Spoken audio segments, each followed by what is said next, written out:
You arrive in Grado by way of a modern miracle, a thin ribbon of asphalt that stretches for miles across the shimmering, shallow waters of a vast lagoon. The journey itself is a form of mesmerism. The world dissolves into a brilliant elemental composition of water and sky, a horizon of breathtaking emptiness and light. Then it appears, at first a low mirage, a smudge of terracotta and gold floating between the two blues. Grado slowly coalesces into a real place, an island city anchored to the mainland by this single umbilical causeway.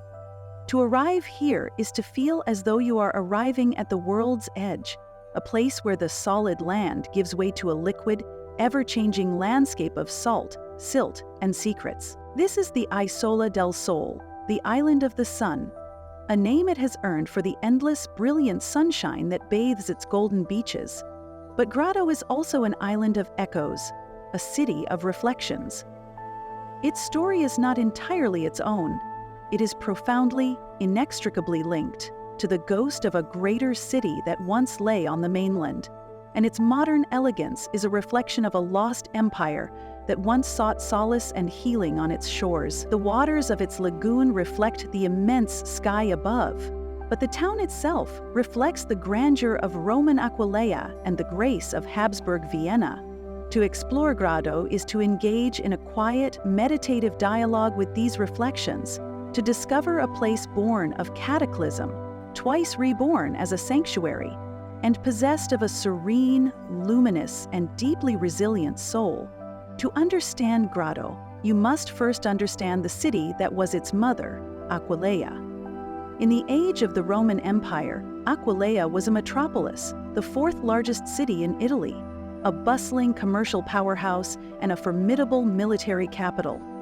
Grado, in those days, was a humble servant known as Ad Quas Gradia. It was the city's seaport, a functional harbor town connected by road to the great city, a place where goods were loaded and unloaded, a suburb defined entirely by its relationship to the mighty Aquileia. It had no grand identity of its own, it was simply the place where Aquileia met the sea. All of this changed with one of the most pivotal and tragic events in the history of the late Roman Empire. In 452 AD, Attila the Hun, the Scourge of God, swept into northern Italy and laid siege to Aquileia. After a fierce resistance, the great city fell and was utterly destroyed, its population scattered, its magnificent buildings razed to the ground. In the face of this apocalypse, the Patriarch of Aquileia, Nicetas, along with a significant portion of the surviving population, fled.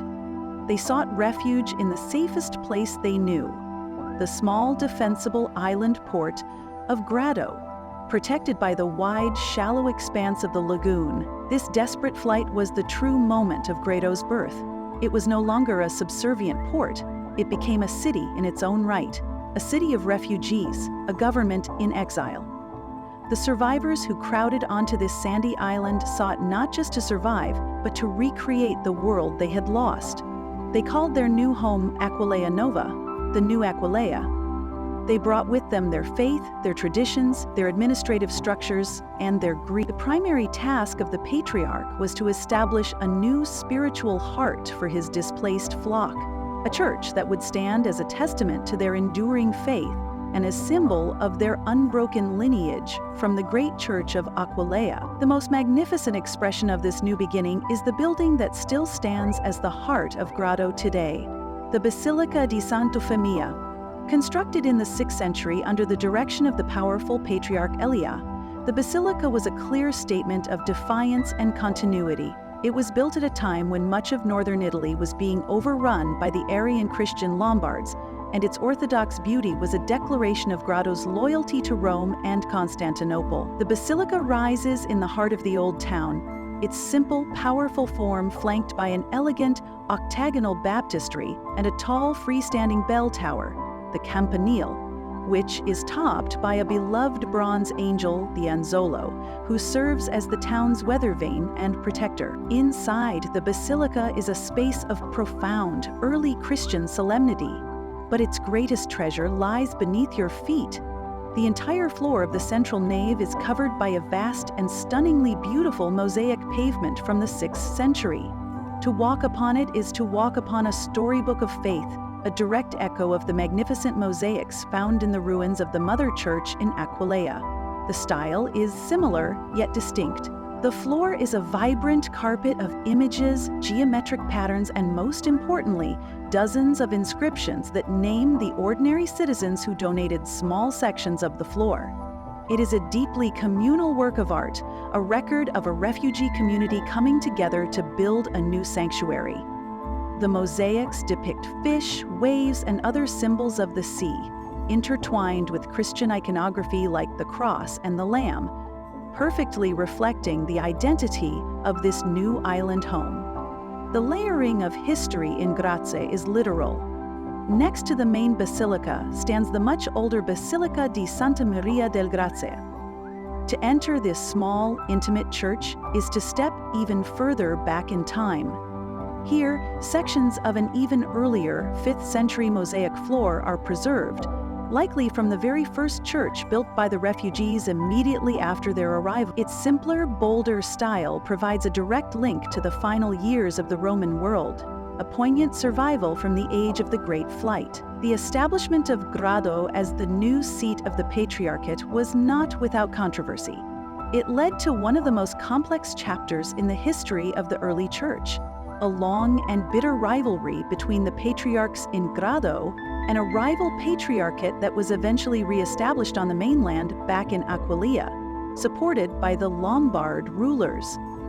This schism of the 3 chapters was a complex theological dispute, but it resulted in a centuries-long power struggle between the 2 Aquileias.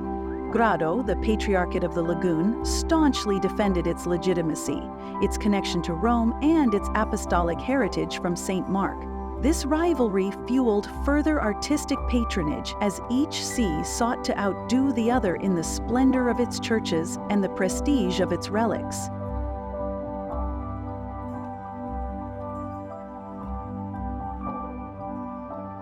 For several centuries, Grado remained a significant power. However, as the political landscape shifted and the power of the Venetian Republic grew, the influence of Grado began to wane.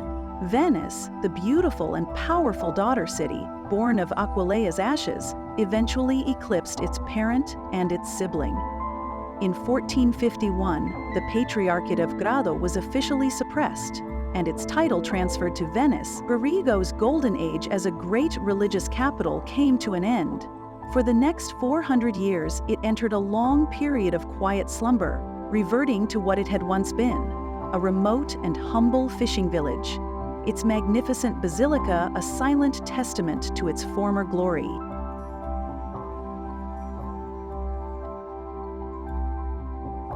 The second great rebirth of Grado came in the late 19th century, and its catalyst was not faith, but science and leisure.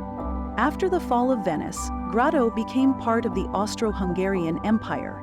A new generation of doctors and scientists began to champion the therapeutic benefits of the seaside environment. They prescribed heliotherapy and, most importantly, samotorapy, sandbathing in Grado's warm, mineral-rich sand, as a cure for a variety of ailments, from respiratory problems to rheumatism.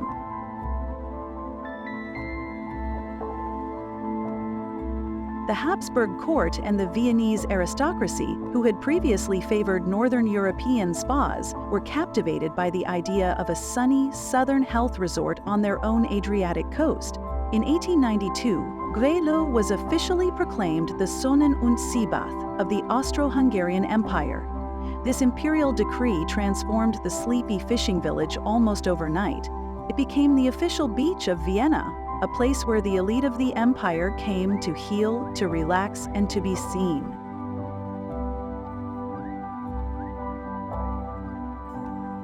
A new town was built to accommodate these discerning visitors. Grand hotels in the elegant Viennese secessionist Art Nouveau style rose along the new seafront promenade.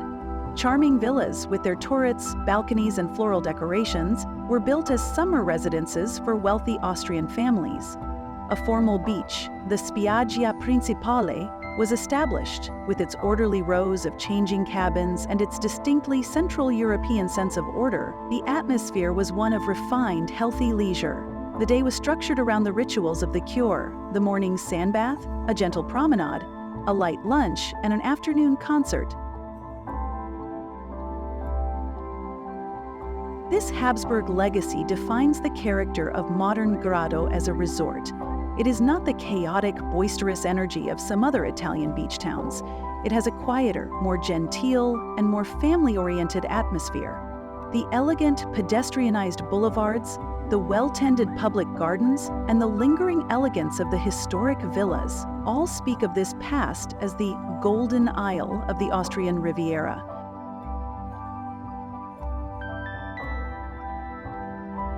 Grado's unique magic lies in this constant, gentle interplay of echoes and images. It is a place that offers both the simple, restorative pleasures of a seaside holiday and a deep, poignant connection to the great currents of European history. It is a sanctuary, a role it has played for over 1,500 years. It was once a sanctuary from the fury of the Huns, for the refugees of a fallen Roman city. It became a sanctuary of refined leisure for the aristocracy of a fading empire. And it remains today a sanctuary for the modern visitor, a place to heal the body in the sun and sand, and to soothe the soul by contemplating the quiet, luminous, and enduring beauty of the Golden Isle.